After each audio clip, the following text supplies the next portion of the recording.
أعوذ بالله من الشيطان الرجيم. بسم الله الرحمن الرحيم.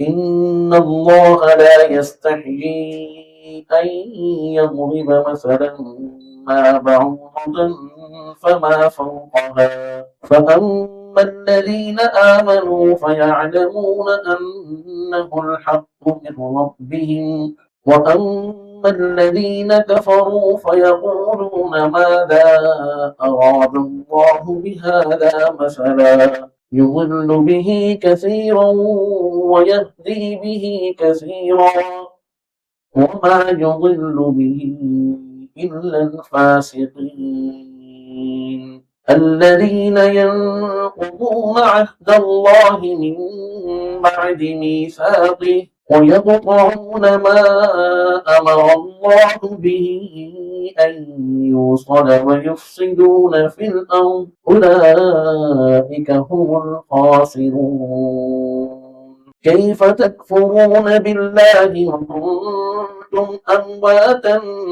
فأحياكم ثم يميتكم ثم يحييكم ثم إليه ترجعون هو الذي خلق لكم ما في الأرض جميعا ثم استوى إلى السماء فسواهن سبع سماوات وهو بكل شيء عليم صدقت يا ربنا ويا رب العالمین. فرمایا کہ بلا شبہ اللہ تعالیٰ نہیں شرماتے اس بات سے کہ وہ مثال بیان فرمائے مچھر یا اس سے بڑھی ہوئی کسی چیز کی. بس وہ لوگ کہ جو ایمان لائے وہ کہتے ہیں کہ وہ مثال ان کے رب کی طرف سے بالکل ٹھیک ہے، اور وہ لوگ کہ جنہوں نے کفر اختیار کیا وہ یہ کہتے ہیں کہ اس مثال سے اللہ تعالیٰ کیا چاہتے ہیں. یضل به کثیرا، اللہ تعالیٰ اس مثال کے ساتھ بہت سے لوگوں کو گمراہ کرنا چاہتے ہیں اور بہت سے لوگوں کو اس مثال کے ساتھ ہدایت عطا فرماتے ہیں. اور ایسی مثالوں سے جو فساق ہیں وہی گمراہ ہوتے ہیں. اور وہ فساق کون ہیں؟ فرمایا کہ وہ کہ جو اللہ تعالیٰ کے عہد کو اس کے مضبوط کرنے کے بعد توڑ ڈالتے ہیں اور وہ توڑتے ہیں اللہ تعالیٰ کے ان احکامات کو، کاٹتے ہیں اللہ تعالیٰ کے ان احکامات کو، یوں بھی کہہ سکتے ہیں کہ اور قطع کرتے ہیں اللہ تعالیٰ کے ان احکامات کو کہ جن کو اللہ تعالیٰ نے ملانے کا حکم دیا، اور زمین میں فساد پھیلاتے ہیں. وہی لوگ حقیقت میں نقصان اٹھانے والے ہیں. کیف تکفرون باللہ، کیسے کفر کرتے ہو، کیسے انکار کرتے ہو، کیسے جھٹلاتے ہو تم اللہ کو. وکنتم امواتا، حالانکہ تم بے جان تھے. فاحیاکم، بس اس نے تمہیں زندگی بخشی. ثم یمیتکم، پھر وہ تمہیں موت دے گا، پھر وہ تمہیں زندگی بخشے گا، پھر تم اس کی طرف لوٹ کر جاؤ گے. والذی خلق لکم، اور وہی اللہ ہے کہ جس نے تمہارے لیے پیدا کیا جو کچھ کے زمین میں ہے سب کا سب. پھر وہ متوجہ ہوا آسمان کی طرف اور اس نے ٹھیک ٹھیک 7 آسمان بنا دیے، اور وہ ہر شے کا علم رکھنے والا ہے. گزشتہ آیات میں آپ نے یہ بات پڑھی تھی کہ کفار جو ہیں وہ قرآن کریم کے من جانب اللہ ہونے کے منکر ہیں. وہ یہ کہتے تھے کہ یہ قرآن کریم نعوذ باللہ جناب رسول کریم صلی اللہ علیہ وسلم، وہ تو رسول کریم صلی اللہ علیہ وسلم کو اللہ کا نبی نہیں مانتے تھے، لیکن ان پر الزام لگاتے تھے کہ یہ کلام انہوں نے خود گھڑا ہے، یہ اللہ تعالیٰ نے آپ پر نازل نہیں فرمایا، یہ انسانی کلام ہے، یہ انسانی کتاب ہے، یہ اللہ تعالیٰ کا کلام نہیں ہے، اللہ تعالیٰ کی کتاب نہیں ہے. تو وہاں آپ نے دیکھا کہ قرآن کریم نے پھر ان کو یہ کہا کہ بھئی اگر یہ بندوں کی بنائی ہوئی چیز ہے تو پھر تم ایسے کرو 114 صورتیں تو تم نے کیا بنانی، تم ایک چھوٹی سی سورج جیسی کوئی ایک سورج جو ہے وہ بنا کر دکھا دو تو یہ بات مان لی جائے گی کہ بھائی یہ جو قرآن کریم ہے یہ بھی پھر کسی انسان کا بنایا ہوا ہے، اور تمہارا نہ بنا سکنا اور تم کبھی بھی نہیں بنا سکو گے، تو پھر یہ اس بات کی دلیل ہے کہ یہ کسی انسان کا کلام نہیں ہے بلکہ یہ خالق کائنات کا اللہ رب العزت کا کلام ہے۔ اب جب یہاں پر ان کو شکست ہو گئی، اب انہوں نے اس قرآن کریم کے وحی الہی ہونے کا انکار ایک اور انداز میں کیا۔ وہ کیا کہ جی دیکھیے کہ یہ قرآن کریم اگر اللہ تعالیٰ کا کلام ہوتا تو اس قرآن کریم کے اندر ایسی چیزوں کا جو کہ اپنے وجود میں حقیر چیزیں ہیں تو ان کا ذکر نہ ہوتا، اس لیے کہ اللہ تعالیٰ تو بہت ہی باعظمت ذات ہے، بہت اونچی شان ہے، بہت ہی رفت والے ہیں، کہ یہ کیسے ہو سکتا ہے کہ ایک ذات کہ جو اتنی اونچی شان والی ہو، اس قدر رفت اور عظمت والی ہو، لیکن اس کا جو کلام ہے وہ حقیر چیزوں پر مشتمل ہو، یہ نہیں ہو سکتا۔ اب یہ جو قرآن کریم کے اندر مکھی کا ذکر آیا یا قرآن کریم کے اندر مکڑی کا ذکر آیا، تو یہ مکھی اور مکڑی کا ذکر ان کا قرآن کریم کے اندر آ جانا یہ اس بات کی دلیل ہے کہ یہ قرآن کریم کسی انسان کا تو کلام ہے، اللہ تعالیٰ کا کلام نہیں ہے، اس لیے کہ مکھی اور مکڑی کی باتیں کرنا اور ان کے نام لے کر ان کو مثال بنا کر کوئی بات بیان کرنا یہ اللہ تعالیٰ کی شان کے خلاف ہے۔ اب قرآن کریم کے اندر مکھی کا ذکر کہاں سے آیا، کہاں پر آیا؟ قرآن کریم کے اندر مکھی کا ذکر کہاں پر آیا؟ یا ایھا الناس ضرب مثل فاستمعوا له ان الذين تدعون من دون الله لن يخلقوا ذبابا ولو اجتمعوا له، تو یہاں پر مکھی کا ذکر آیا۔ اور وَإِنَّ أَوْهَنَ الْبُيُوتِ لَبَيْتُ الْعَنكَبُوتِ سورۃ العنکبوت کے اندر مکڑی کا ذکر آیا۔ تو اب یہ قرآن کریم کے اندر جو مکھی کا یا مکڑی کا ذکر ہے یہ انہوں نے دلیل کے طور پر پیش کیا کہ یہ قرآن کریم اللہ تعالیٰ کا کلام نہیں ہے، اس لیے کہ اس میں حقیر چیزوں کا ذکر ہے۔ تو اللہ تعالیٰ نے یہ آیات اتاری اور اس میں یہ بات سمجھائی کہ ان اللہ لا یستحیی ان یضرب مثلا ما بعوضۃ فما فوقها، کہ اللہ تعالیٰ نہیں شرماتے کہ وہ مثال بیان فرمائیں مچھر یا اس سے بڑی ہوئی چیز کی، یعنی مچھر ایک حقیر چیز ہے تو اللہ تعالیٰ اس مچھر کو بطور مثال کے ذکر کرنے سے نہیں شرماتے۔ مچھر تو دور کی بات، اگر مچھر کے مقابلے میں کوئی اور حقیر چیز ہو، فما فوقہا سے مراد یہ کہ حقارت میں بڑی ہوئی چیز، یہ نہیں کہ اسے بڑی چیز، مچھر سے بڑی چیز وجود میں یا عظمت میں بڑی چیز نہیں، فرمایا کہ حقارت میں وہ مچھر سے بھی بڑی ہوئی چیز، یعنی جس قدر حقیر جو ہے وہ مچھر ہے اس سے بھی زیادہ حقیر کسی چیز کی مثال بیان کرنے سے اللہ تعالیٰ نہیں شرماتے۔ ٹھیک ہے، اب اس میں یہ کہنا کہ اللہ تعالیٰ شرماتے نہیں ہیں، بھائی اللہ تعالیٰ بے شرمی کی بات تو تصور بھی نہیں ہے کہ اللہ تعالیٰ بات فرما سکیں۔ یہاں لا یستحیی کہ نہیں شرماتے، تو اس کا مقصد یہ ہے کہ اللہ تعالیٰ جو ہے وہ لوگوں سے خوف نہیں کھاتے کہ لوگ کیا کہیں گے، کہ بھئی انسان کیا کہیں گے کہ آپ نے ایسا کلام کیوں کیا، آپ نے ایسی چیزوں کی مثال کیوں بیان فرمائی، بلکہ اللہ رب العزت ان چیزوں کی جو مثال بیان فرماتے ہیں وہ مثال بیان کرنا بالکل ٹھیک ہے۔ جیسے آگے فرمایا فَأَمَّا الَّذِينَ آمَنُوا فَيَعْلَمُونَ أَنَّهُ الْحَقُّ مِنْ رَبِّهِمْ، کہ جو ایمان والے ہیں وہ یہ کہتے ہیں کہ یہ مثالیں ان کے رب کی طرف سے بالکل ٹھیک ٹھیک بیان کی گئی ہیں۔ وہ یہ بات کیوں کرتے ہیں؟ اس لیے کہ یہ بات سمجھیں کہ دیکھو اگر کسی چیز کی مثال بیان کی جا رہی ہے اور وہ مثال بیان کی جا رہی ہے کسی حقیر چیز کے ساتھ، تو اب اس حقیر چیز کی مطابقت ہونا جس چیز کی مثال بیان کی جا رہی ہے اس چیز کی حقارت بیان کرنا مقصود ہے تو مثال دینا بالکل ٹھیک ہے، اور جس چیز کی مثال پیش کی جا رہی ہے اس میں مثال دینے والے کی نعوذ باللہ کوئی حقارت ہو، ایسا نہیں ہوتا۔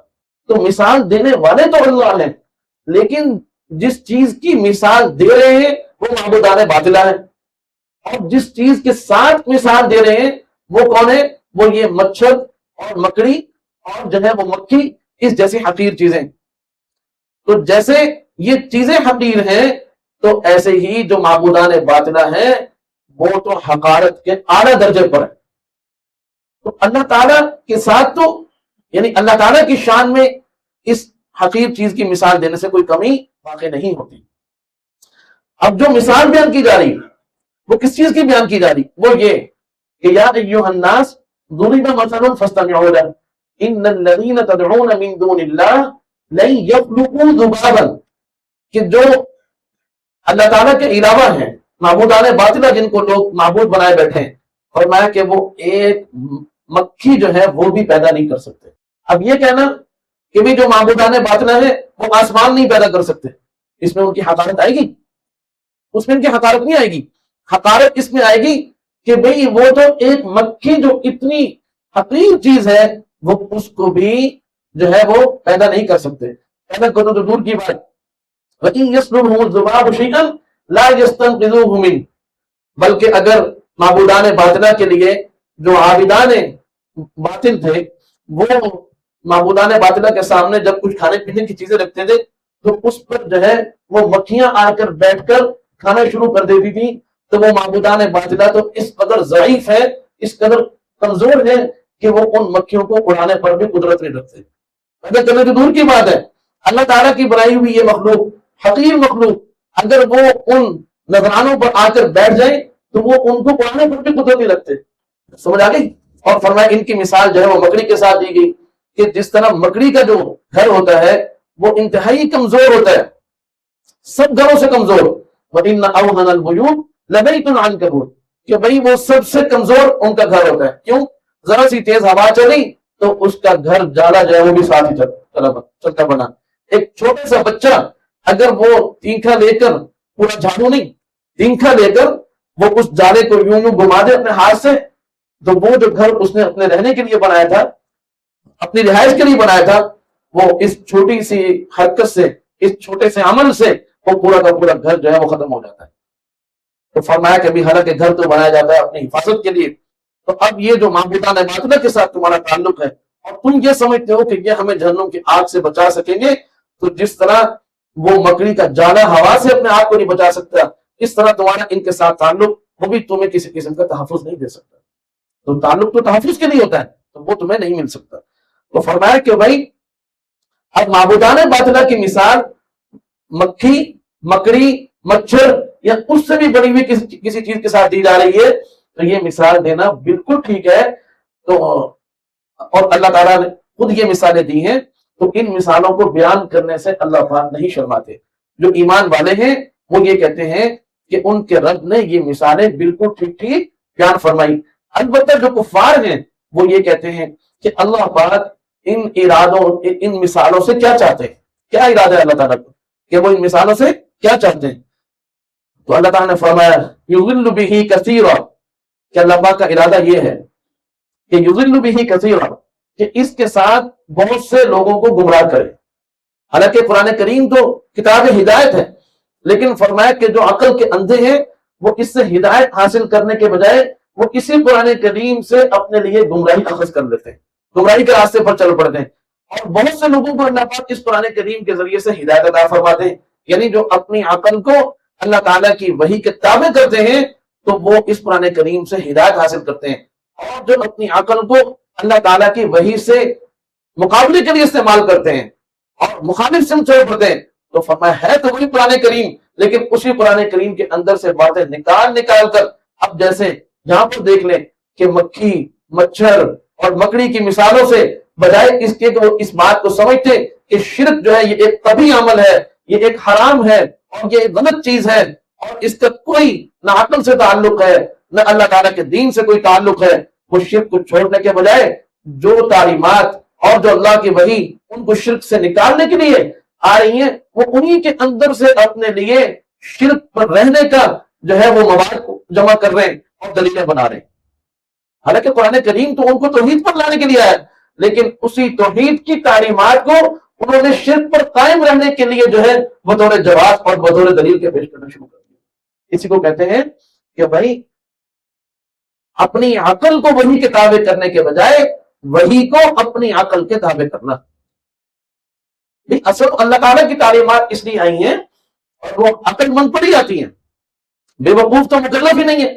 اس کو جو عاقل بالغ جو عاقل نہیں ہے, سمجھ آ گئی, تو وہ مکلف بھی نہیں ہے. مکلف عاقل ہی ہوتا ہے, لیکن وہ عاقل کہ جو اپنی عقل کو وحی کے تابع کر دے, نہ یہ کہ وہ وحی کو اپنی عقل کے تابع کر دے. سمجھے بات کو؟ تو فرمایا کہ بھائی اللہ تعالیٰ جو ہے وہ ان مثالوں کے ذریعے سے بہت سارے لوگوں کو گمراہ بھی فرماتے ہیں اور بہت سارے لوگوں کو ہدایت بھی دیتے ہیں. اللہ تعالیٰ نے اس کتاب کو, ان اپنی تعلیمات کو اتارا تو ہدایت کے لیے ہے, لیکن بہت سارے لوگ اس سے گمراہی کو اخذ کرتے ہیں. جیسے مثال کے طور پر آپ کسی جو ہے وہ چشمہ بنانے والے کی دکان پہ چلے جائیں. اب وہاں پر جس کی نظر کمزور ہے, اس کی نظر کی اصلاح کے لیے, اس کی بینائی تیز کرنے کے لیے, اس کی کمزوری دور کرنے کے لیے وہاں پر شیشے پڑے ہوئے ہوتے ہیں جو فریم میں لگا کے دیے جاتے ہیں.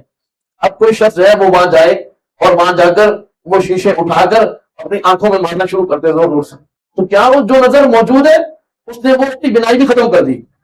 اگر کوئی شیشہ اٹھا کر اپنی آنکھوں میں مارے گا تو کیا ہوگا بھائی؟ اس کی آنکھیں ختم ہو جائیں گی. اب پھر وہ دکاندار سے کہے یا فیکٹری والے کو کہے یا کمپنی والے کو کہے کہ بھائی آپ نے یہ شیشے تو بنائے تھے نظر کو ٹھیک کرنے کے لیے, انہوں نے تو میری نظر بالکل ختم کر دی. ختم تو تم نے خود کی ہے. دوسرا آدمی گیا, اس نے جا کر کہا جی میری بینائی چیک کرو, کتنے نمبر کم ہو رہے ہیں؟ انہوں نے کہا جی 2 نمبر کم ہو رہے ہیں. تو انہوں نے کہا ٹھیک ہے, آپ مجھے فریم کے اندر وہ 2 نمبر کا شیشہ لگا کے دے دو. وہ انہوں نے خوبصورت چشمہ بنا کے دے دیا اور اس نے وہ لگایا تو ماشاءاللہ جو کمزوری تھی وہ ختم ہو گئی, سب کچھ اس کو نظر آنے لگ گیا. اب شیشہ وہی ہے, لیکن ایک شخص جو ہے وہ اس سے اپنی بنائی کا خاتمہ کر رہے ہیں اور دوسرا جو ہے وہ اس سے اپنی بنائی کی اصلاح کر رہے ہیں. تو قرآن کریم تو کتاب ہدایت ہے. اب وہ شیشہ غلط نہیں ہے, جیسے وہاں پر شیشہ غلط نہیں, یہاں خدا نہ خاصہ یہ کہنا کہ قرآن کریم کے اندر یہ مثالیں نہ آتی تو شاید مشرکین ہدایت پا لیتے. نہیں, انہوں نے ہدایت نہیں پانی. جنہوں نے ہدایت حاصل نہیں کرنی, آپ 100 نہیں 1000 دلائل بھی اگر ان کو دے دو گے, جنہوں نے شرک کو نہیں چھوڑنا, بدعات کو نہیں چھوڑنا, فتنہ فساد کو نہیں چھوڑنا, آپ جو کچھ بھی کرتے رہیں, اللہ کے نبی صلی اللہ علیہ وسلم تعلیمات دیتے رہے, آپ اللہ تعالیٰ کا قرآن کریم پڑھ سناتے رہے, دلائل دیتے رہے, دعائیں کرتے رہے, سمجھاتے رہے, تبلیغ کرتے رہے, لیکن وہ آپ کی باتوں سے بھی متاثر نہ ہو, اس لیے کہ انہوں نے طے کر لیا کہ بھی ہمیں ہدایت نہیں چاہیے. تو اس میں قرآن کا یا قرآن سمجھانے والے کا کوئی قصور نہیں ہے. سمجھ آ گئی؟ یضل بہ کثیرا ویہدی بہ کثیرا وما یضل بہ الا الفاسقین. اب یہ بات سمجھا دی کہ بھئی قرآن کریم تو کتاب ہدایت ہے, البتہ جو کفار ہیں, فساق ہیں, فجار ہیں, جنہوں نے اپنے آپ کو اس قدر جو ہے وہ گمراہی کے دلدل میں پھنسا لیا کہ قبول حق کی صلاحیت کو بالکل زیرو کر دیا.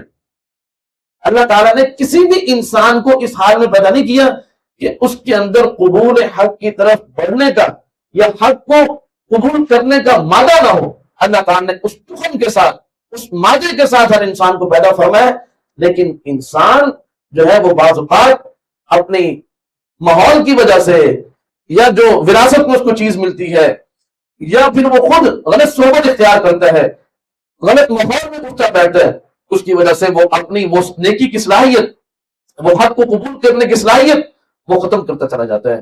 اور بعض لوگ تو اس قدر آگے بڑھ جاتے ہیں کہ ان کے لیے پھر پیچھے مڑ کر واپس لوٹنا وہ بہت مشکل ہو جاتا ہے. تو فرمایا وما یضل بہ الا الفاسقین. سب گمراہ نہیں ہوتے ان مثالوں سے, وہی گمراہ ہوتے ہیں جو کفار ہیں, مشرک ہیں, ملحد ہیں, فساق ہیں اور فجار ہیں, وہی گمراہ ہوتے ہیں. الذین ینقضون عہد اللہ. اب وہ فساق کون ہیں؟ الذین ینقضون عہد اللہ من بعد میثاقہ, کہ جنہوں نے اللہ تعالیٰ کے عہد کو مضبوط کرنے کے باوجود توڑ ڈالا. اب کہا تو انہوں نے یہی تھا عہد الست نے, جب اللہ تعالیٰ نے پوچھا تمام ارواح سے کہ بھئی کیا میں تمہارا رب نہیں ہوں, تو سب نے کیا کہا تھا؟ الست بربکم, کیوں نہیں آپ ہی ہمارے رب ہیں. لیکن فرمایا آج جب اس عہد کو پورا کرنے کا وقت آیا, اس کے عملی اظہار کا وقت آیا, عقائد کے لحاظ سے اس کے اظہار کا وقت آیا, اعمال اور کردار کے لحاظ سے, حمایت اور مخالفت کے لحاظ سے جب اس کے عمل کا وقت آیا, تو تم میدان میں شیطان کے ساتھ کھڑے ہو گئے. الذین ینقضون عہد اللہ من بعد میثاقہ. اللہ کے نمائندے انبیاء علیہم السلام, صحابہ اکرام, علماء اکرام, مشائخ, دین والے صلحاء یہ اللہ کے نمائندے، اور جو ادھر فساق فجار کفار مشرک ملحد یہ سب شیطان کے نمائندے۔ اب اللہ تعالیٰ نے تو تمام انسانوں سے عہد لیا تھا، اب موقع آیا، انسان کو زندگی ملی، اب اس زندگی میں وہ اس عہد کو سامنے رکھتے ہوئے اس کو چاہیے کہ وہ اللہ کے نمائندوں کے ساتھ کھڑا ہو۔ لیکن اب جب موقع آیا تو عملی طور پر عقیدے کے لحاظ سے، اخلاق کے لحاظ سے، حمایت اور مخالفت کے لحاظ سے آپ شیطان کی صف میں کھڑے ہو گئے، نعوذ باللہ۔ یہی اللہ بات فرما رہے ہیں، الذین ینقضون عہد اللہ من بعد میثاقہ وَيَقْطَعُونَ مَا أَمَرَ اللَّهُ بِهِ أَن يُوصَلَ۔ اب اللہ توجہ کریں، الذین ینقضون عہد اللہ من بعد میثاقہ، اس کے اندر جو رب تعالیٰ سے متعلق معاملات ہیں ان کا ذکر ہے، اللہ تعالیٰ کے حقوق، اللہ تعالیٰ کے ساتھ تعلق، وہ سب انہوں نے پامال کر دیا۔ اور جو اگلا جملہ ہے وَيَقْطَعُونَ مَا أَمَرَ اللَّهُ بِهِ أَن يُوصَلَ، اس میں انسانوں سے متعلق جو اللہ تعالیٰ کے احکامات ہیں اس کا بیان ہے کہ دیکھو یہ فساق ایسے ہیں جو اللہ کے حقوق بھی پامال کرتے ہیں اور انسانوں کے حقوق بھی پامال کرتے ہیں، یہ ہے فساق۔ وَيَقْطَعُونَ مَا أَمَرَ اللَّهُ بِهِ أَن يُوصَلَ، اللہ تعالیٰ نے تو انسان کو یہ حکم دیا تھا کہ وہ ماں باپ کے ساتھ، بیوی بچوں کے ساتھ، بہن بھائیوں کے ساتھ، رشتہ داروں کے ساتھ، محلے داروں کے ساتھ، ایمان والوں کے ساتھ، ٹھیک ہے، انسانوں کے ساتھ جو حقوق اللہ نے انسانوں کو دیے ہیں، فرمایا کہ ان کو پورا کرو، ان حقوق کو پامال نہ کرو، یہ تمہارے ذمے اللہ تعالیٰ کی طرف سے انسانی فرائض ہیں، ان میں کوتاہی نہ کرو۔ تو فرمایا کہ یہ تو ایسے ہیں فاسق اور فاجر کہ جیسے یہ اللہ تعالیٰ کے حقوق میں یہ اللہ کے مخالف بن کر کھڑے ہو گئے، فرمایا ایسے ہی انسانی حقوق کی ادائیگی کے اندر بھی یہ اللہ تعالیٰ کی تعلیمات کے خلاف ہے، حقوق اللہ بھی طرف اور حقوق العباد بھی طرف۔ الذین ینقضون عہد اللہ من بعد میثاقہ وَيَقْطَعُونَ مَا أَمَرَ اللَّهُ بِهِ أَن يُوصَلَ۔ اگر خلاصہ نکالے زندگی کا میرے بھائیوں، خلاصہ یہی ہے کہ انسان اللہ کے حقوق کو بھی پورا کرنے والا ہو اور انسانوں کے حقوق کو بھی پورا کرنے والا ہو، اور ایک تیسری بات کہ اپنا حق بھی پامال نہ کرے۔ عام طور پر اس کا ذکر نہیں آتا، حق النفس، اس کو کہتے ہیں حق النفس، اپنی ذات کا حق، اس میں بھی انسان اپنا بھی خیال کرے۔ رسول کریم صلی اللہ علیہ وسلم نے ارشاد فرمایا کہ تمہاری آنکھوں کا تم پر حق ہے، یعنی کیا مقصد کہ تم اپنے آرام میں کوتاہی نہ کیا کرو، اپنی نیند پوری کیا کرو، اس لیے کہ نیند ایسی چیز ہے کہ اگر اس میں کمزوری آ جائے، ایک انسان کا بنیادی طور پر اطباء کہتے ہیں یہ اس کا حق ہے کہ وہ 6 گھنٹے تو مسلسل سوئے اور پھر کچھ وقت مزید بھی سوئے، جیسے قیلولہ کر لے یا کسی اور وقت میں سو جائے، قیلولہ کر لے تو ماشاءاللہ سنت کا ثواب بھی اس کو ملے گا اور صحت بھی بڑی زبردست رہے گی۔ دوپہر کو سونا زندگی بھر کا معمول بنائے۔ تو فرمایا کہ بھائی 7 سے 8 گھنٹے جو شخص اپنا آرام پورا کرتا ہے تو اللہ تعالیٰ اس کی صحت کو دیر تک برقرار رکھتے ہیں، وہ تندرست رہتا ہے۔ نیند کی کمی سے آپ چاہے جتنی مرضی طاقتور خوراک کھا لیں، اگر آپ کی نیند پوری نہیں ہے تو آپ کبھی بھی صحت مند نہیں رہ سکتے۔ اپنی نیند پوری کریں، رات کو جتنا جلد ہو سو جائیں، ٹھیک ہے، اس سے فجر میں بھی جلدی آنکھ کھلے گی، اور جو ہے وہ دوپہر کو بھی جیسے ہی وقت ملے تو سو جائیں۔ رسول کریم صلی اللہ علیہ وسلم تو جہاد کے سفر میں دوپہر کا جب وقت آتا تو آپ صلی اللہ علیہ وسلم سفر کی حالت میں بھی درختوں کے نیچے صحابہ اکرام کو فرماتے کہ بھی اپنی سواریاں باندھ دو اور سب سو جاؤ، سب سو جایا کرتے تھے، اتنا اہتمام فرماتے تھے۔ اور آج اس کا اہتمام نہیں ہے، اس لیے جوانی کے اندر ہی دوپہر کو سونے سے انسان ہارٹ اٹیک سے بچتا ہے، ضرورت سے۔ اب سنت ہے، سنت سمجھ کے سو جاؤ، صحت خود بخود مل جائے گی، ثواب بھی ملے گا اور صحت بھی ملے گی۔ بعض اطباء تو یاد لکھتے ہیں کہ 2 کلو دودھ پینے میں وہ طاقت نہیں ہے جو دوپہر کو سونے میں طاقت ہے۔ تو دوپہر کو سو جاؤ تھوڑی دیر کے لیے، کیا مسئلہ ہے، ٹھیک ہے، 40 منٹ سب سے کم، اور اس سے زیادہ آج کل گرمی ہے، اور چونکہ آپ ماشاءاللہ پڑھنے پڑھانے والے ہیں تو آپ کے لیے تو زیادہ وقت ہے، 2 گھنٹے بھی ماشاءاللہ مل جائے تو دائیں بائیں مت جائیں، جیسے کھانا کھائیں فوراً سو جائیں، اور رات کو بھی جیسے وقت شروع ہو 11 بجے 11:15 بجے 11:30 بجے جو وقت آپ کا ہے بس فوراً سو جائیں۔ تو بھائی انسان پر اس کی اپنی ذات کا بھی حق ہے، تو اللہ تعالیٰ کے حقوق ادا کرتے کرتے کہ ایسا نہ ہو کہ اپنے حق کو بھول جائے، یا اللہ تعالیٰ کے حقوق ادا کرتے کرتے کہ ایسا نہ ہو کہ بھی بندوں کے حقوق بھول جائے. بعض لوگ عبادت میں اس قدر مستغرق ہوتے کہ وہ ماں باپ کو بھول جاتے ہیں, بیوی بچوں کو بھول جاتے, بہن بھائیوں کو بھول جاتے, رشتے داروں کو بھول جاتے, دوست احباب کو بھول جاتے. بھائی اعتدال بہت ضروری ہے. اللہ کے بھی حقوق ادا کرے, بندوں کے بھی حقوق ادا کرے, اور اپنے حق کا بھی خیال کرے. اس لیے صحیح کھانا, فرمایا کہ بھئی تمہارے جسم کا تم پر حق ہے, اس لیے اچھی خوراک کھانا. ٹھیک ہے. اب میں طلباء اکرام کو یہ درخواست کروں گا کہ بھائی آپ لوگ فیکٹریوں کی اور بیکریوں کی بنی ہوئی جو چیزیں ہیں ان سے اجتناب کیا کریں. جو قدرتی خوراکیں ہیں وہ کھائیں. آپ بوتلوں پر جتنے پیسے اڑاتے ہیں, پیزوں پر جتنے پیسے اڑاتے ہیں, سمجھ آ گئی نا میرے بھائی, اور بسکٹوں پر اور پاپڑوں پر اور دائیں بائیں کی چیزوں پر جتنے پیسے اڑاتے ہیں, آپ کے لیے سب سے اچھا 2 ساتھی مل کر, 3 ساتھی مل کر تربوز لے آئے, تھوڑی سی برف لائے, اس کو ٹھنڈا کریں, مل کر کھائیں. سمجھ آ گئی. سارے ساتھی کلاس کے مل جائیں, 20-20 روپے جمع کریں, کبھی آم لے آئیں, کبھی تربوز لے آئیں, کبھی کوئی اور پھل لائیں, بجائے اس کے کہ آپ بوتلیں پئیں, سموسے کھائیں, فلاں چیزیں کھائیں. آپ یہ جو قدرتی خوراک ہے اللہ تعالیٰ کی طرف سے, آپ وہ استعمال کریں. کبھی دودھ لے آئیں, آم لے آئیں, اور جناب وہ لسی بنائیں, آم کھائیں, بعد میں لسی پئیں. زبردست چیز. سمجھ آ گئی. ساتھی مجھ سے پوچھتے ہیں بعض اوقات کہ آپ کی عمر کتنی ہے, آپ کی صحت کا کیا راز ہے.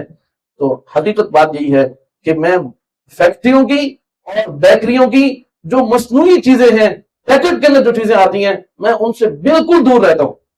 آپ کو سن کر حیرانی ہوگی کہ شاید کئی سال ہو گئے کہ میں سموسہ نہیں کھاتا, بالکل قریب 1 لقمہ بھی نہیں لیتا, بسکٹ بھی نہیں کھاتا, کیونکہ مجھے پتا ہے بسکٹ کس چیز سے بنتا ہے. نہیں کھاتا.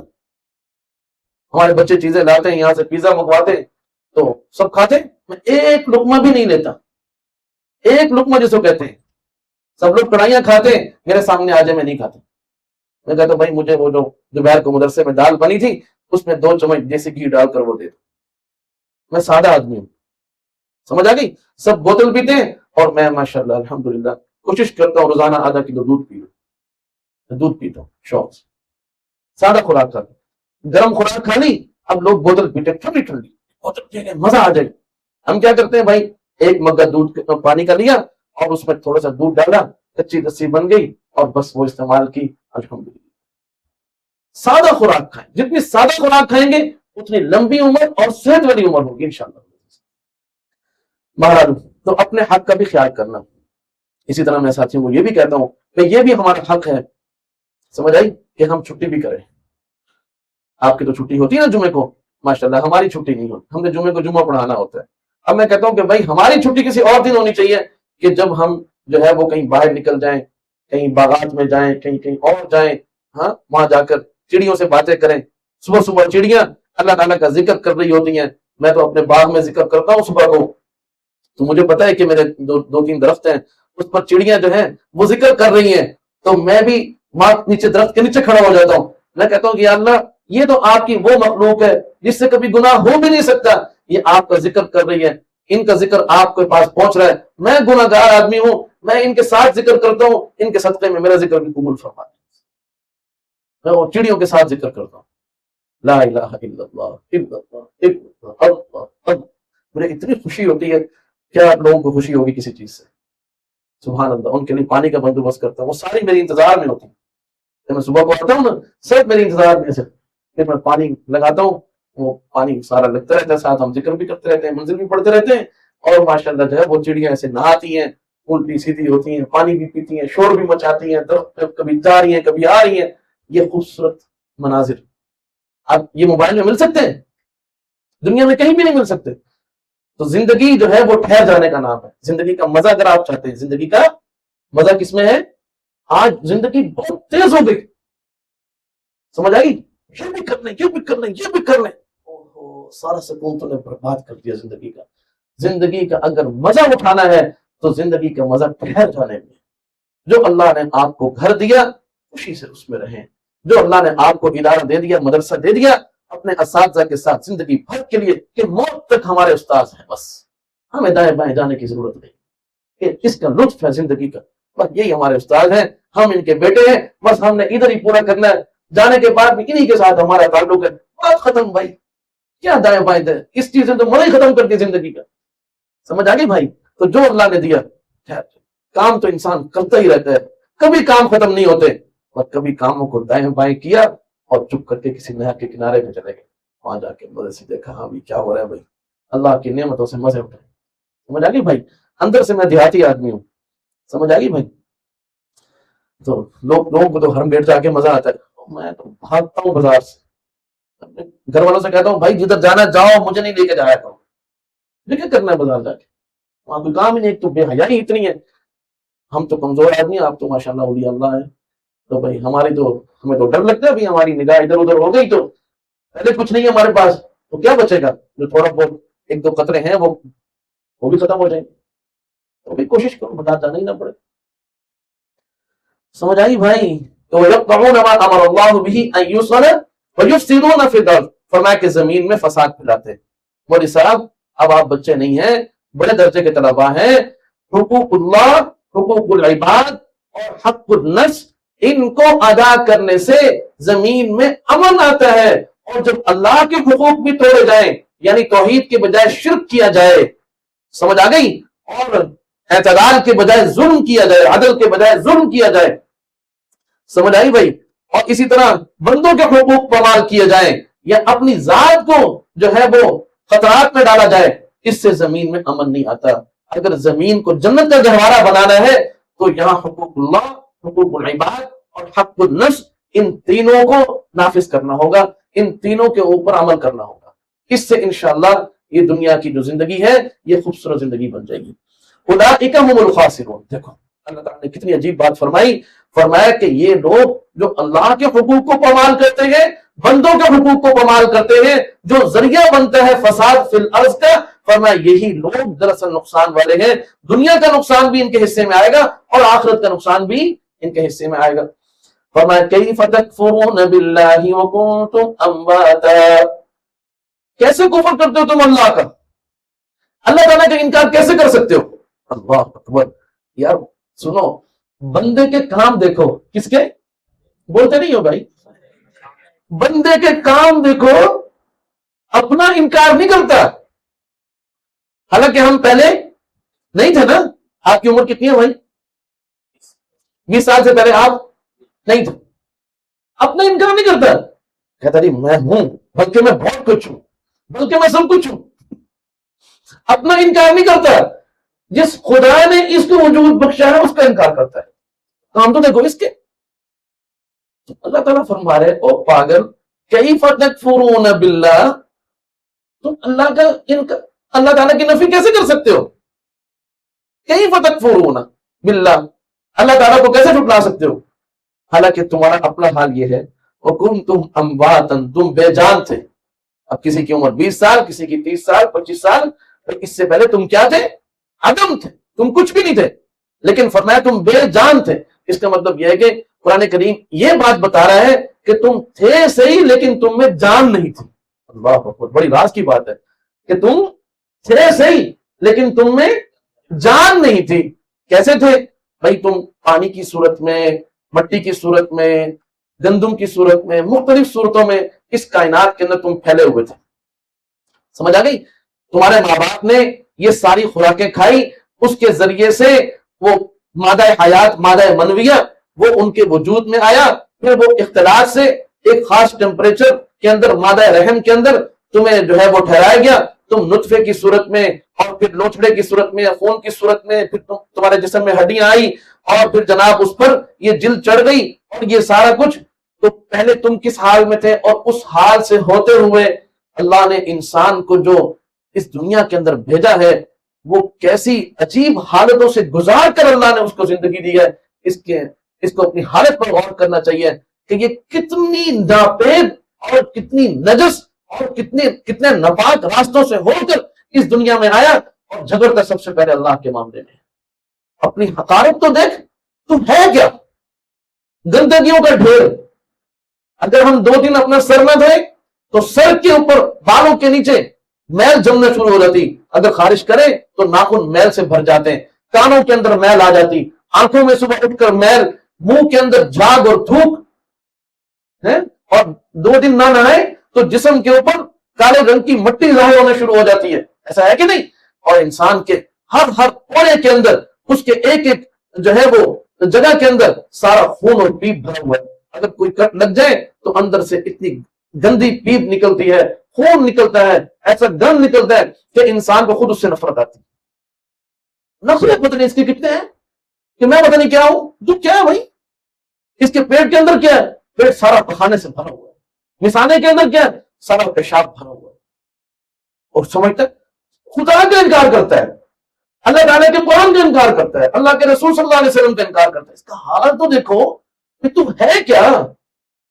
اللہ تعالیٰ کتنے پیار سے سمجھا رہے, کیف تکفرون باللہ وکنتم امواتا.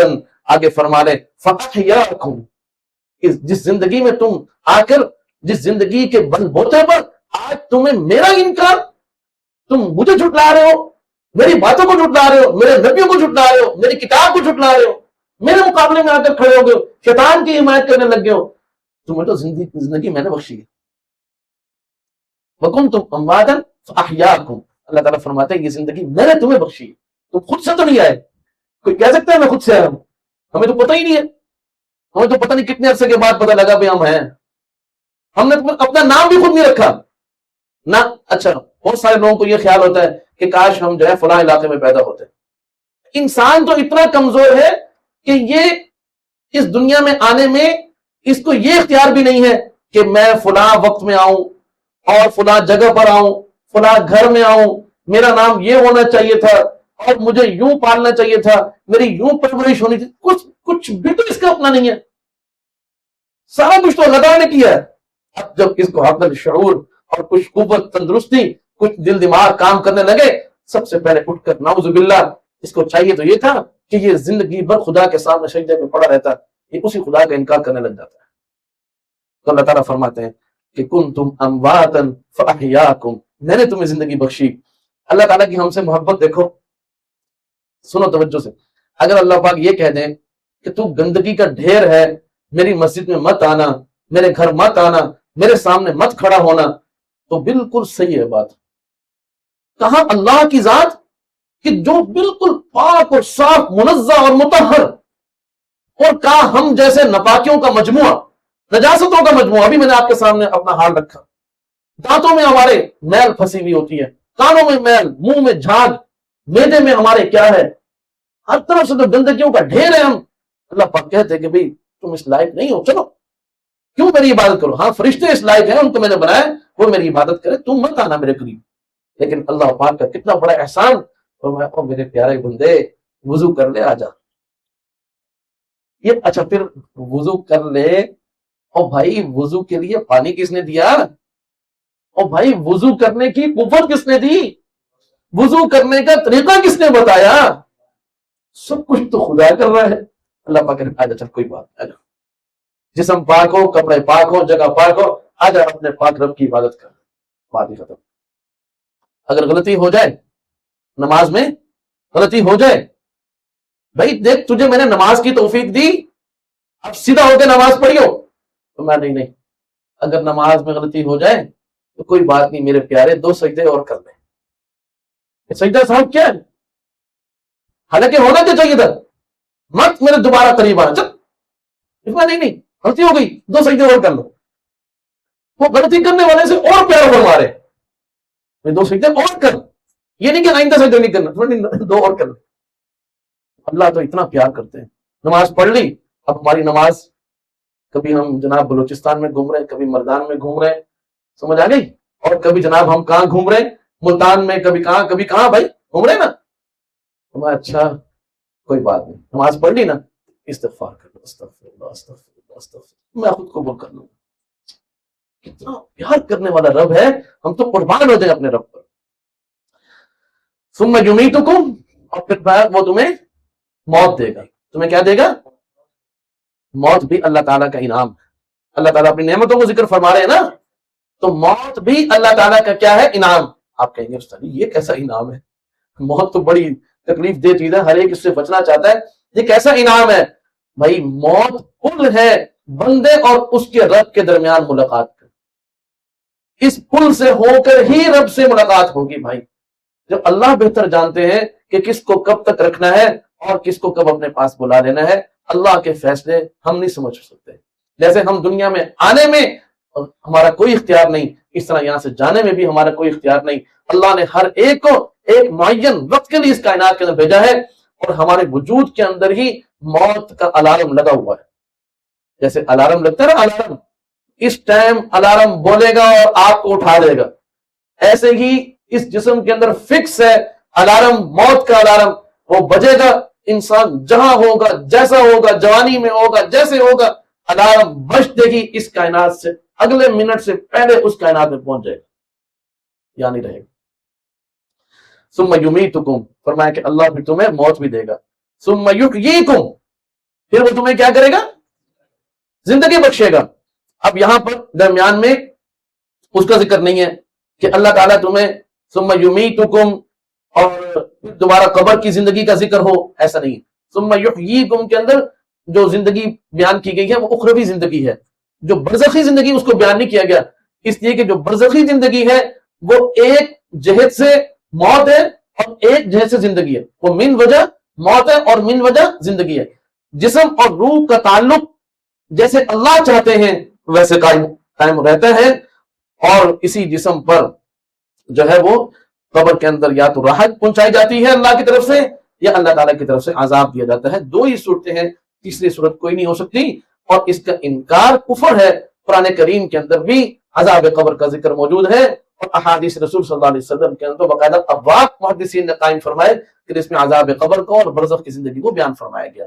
باقی اس کی کیفیت کیا ہے، تو میرے بھائی، میرے طالب علم ساتھی، اس بات کو یاد رکھ لیں کہ کسی چیز کو سمجھنے کی صلاحیت وہ اس زندگی کے اندر تو ہو سکتی ہے، زندگی کے بعد کی برزخی چیزوں پر اور اخروی چیزوں پر ہم ایمان تو لا سکتے ہیں، ہم اس کا شعور حاصل نہیں کر سکتے۔ کیسی ہوگی زندگی یہ ہمیں معلوم نہیں، ہوگی، بس اس پر ہمارا ایمان۔ تو ثم یحییکم ثم الیہ ترجعون، پھر اللہ تعالیٰ دوبارہ زندگی بخشیں گے، اور پھر ہم سب اللہ کی طرف لوٹ کر جائیں گے، اور پھر وہاں پر حساب کتاب ہوگا، اور اللہ تعالیٰ دنیاوی زندگی کے مطابق انسان کے لیے فیصلے فرمائیں گے۔ هو الذی خلق لکم ما فی الارض جمیعا، فرمایا وہی اللہ ہے جس نے تمہارے لیے پیدا کیا جو کچھ کے زمین میں ہے، سب کا سب۔ یعنی اب یہاں پر مادی نعمتوں کا ذکر، یعنی کیف تکفرون باللہ وکنتم، ہم نے تمہیں وجود بخشا، تمہیں زندگی بخشی، بتا دیا نا بھائی سارا کچھ، تمہیں زندگی بخشی، تمہیں وجود بخشا۔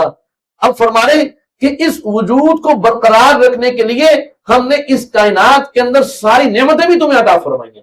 هو الذی خلق لکم، هو الذی خلق لکم ما فی الارض، جو کچھ بھی زمین میں ہے، جمیعاً، سب کا سب اسی رب نے، اسی اللہ نے پیدا کیا ہے، کوئی اور اس کو پیدا نہیں کر سکتا، کوئی اور اس کو نہیں بنا سکتا۔ یہاں ایک بات یہ بیان فرمائی، هو الذی خلق لکم، یہاں کم کی ضمیر جمع کی ضمیر ہے، هو الذی، وہ اللہ جس نے پیدا کیا تم سب کے لیے، تم سب کے لیے۔ اس میں یہ بات سمجھا دی کہ اللہ نے اس کائنات کے اندر جیسے سب کو زندگی بخشی ہے، اللہ نے سب کو زندگی برقرار رکھنے کے اسباب بھی سب کے لیے عطا فرمائے ہیں، کسی مخصوص طبقے کے لیے عطا نہیں فرمائے کہ جی جو حکومت میں ہے وہ تو ظلم کر کے دنیا کے مزے اڑائے اور باقی عوام ذلت اور رسوائی کی زندگی گزارے، ایسا نہیں ہے۔ اللہ نے جو کچھ پیدا کیا ہے بلا تفریق، کافر، مسلمان، کالے، گورے، طاقتور، کمزور، عرب، عجم، یورپ، مشرق، مغرب، سب کے لیے یہ اللہ نے پوری کائنات پیدا کی ہے، لہذا انصاف کے ساتھ سب کو زندہ رہنے کا حق ہے۔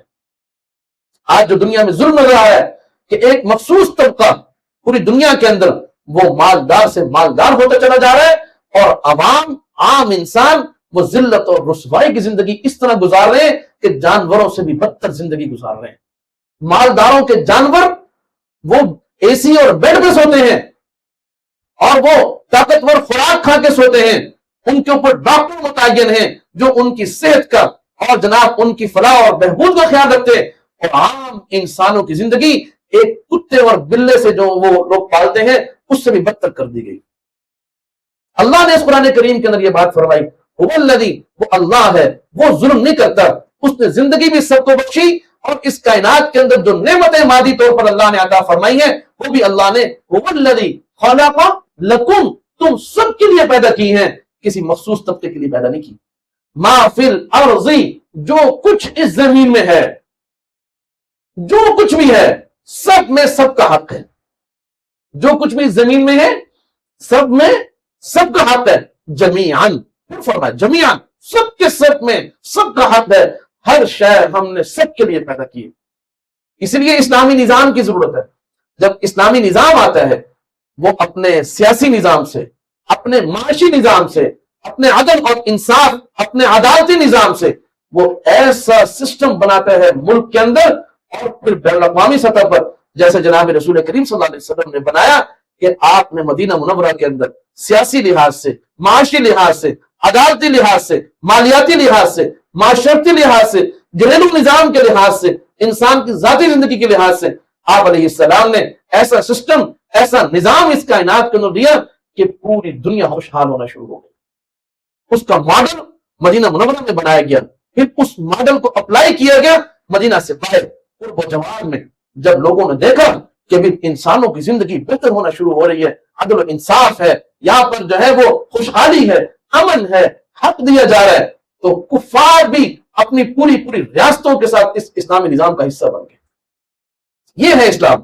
اسلام کوئی ذاتی عبادات تک یا ذاتی زندگی تک یا بعض رسم اور رواج تک محدود چیز نہیں ہے. فرمایا هو الذی خلق لکم ما فی الارض جمیعا. سبحان اللہ، یہ اللہ ہے جس نے مادی نعمتیں تم سب کے لیے پیدا کی ہیں، لہذا اس میں سب کو حق ملنا چاہیے. ثم استوى الى السماء، پھر وہ رب آسمان کی طرف متوجہ ہوا، اس لیے کہ وہ جو آسمان تھا وہ ایک دھوئیں کی شکل میں تھا، جیسے فرمایا سورۃ الدخان کے اندر کہ بھئی وہ دھوئیں کی شکل میں تھا. پھر اللہ جب اس کی طرف متوجہ ہوئے فسواہن سبع سماوات، اس نے ٹھیک 7 آسمان بنا دیے. سبحان اللہ. اور آسمان میں بھی اللہ تعالیٰ نے ہمارے لیے وَفِي السَّمَاءِ رِزْقُكُمْ وَمَا تُوعَدُونَ، فرمایا کہ تمہارے لیے جو رزق ہے وہ آسمانوں میں ہے. اس لیے کہ زمین اور آسمان دونوں مل کر انسانی حیات کو بڑھاتے ہیں، انسانی حیات کو برقرار رکھتے ہیں. اگر ان میں سے ایک نہ ہو، اگر آسمان کا انکار کر دیا جائے تو ظاہر ہے کہ زمین پر انسان نہیں رہ سکتے. تو زمین اور آسمان اور ان کے اوپر رہنے والا انسان، ان کا آپس میں بہت زیادہ گہرا ربط، اور اس حیات اور زندگی کو برقرار رکھنے کے لیے ان سب چیزوں کا اللہ تعالیٰ نے پیدا فرمایا ہے. وَهُوَ بِكُلِّ شَيْءٍ عَلِيمٌ، اور فرمایا کہ اللہ تعالیٰ ہر شے کا علم رکھتے ہیں. سبحان اللہ، کہ علم رکھتے ہیں یعنی سب کچھ اللہ کے علم میں ہے کہ انسانوں کی ضروریات کیا ہیں اور انسان کیا کر رہے ہیں، انسانوں کے ساتھ کیا کیا جا رہا ہے، سب اللہ کے علم میں ہے. اللہ تعالیٰ ہم سب کو دین کا صحیح فہم نصیب فرمائے. وآخر دعوانا الحمدللہ رب العالمین.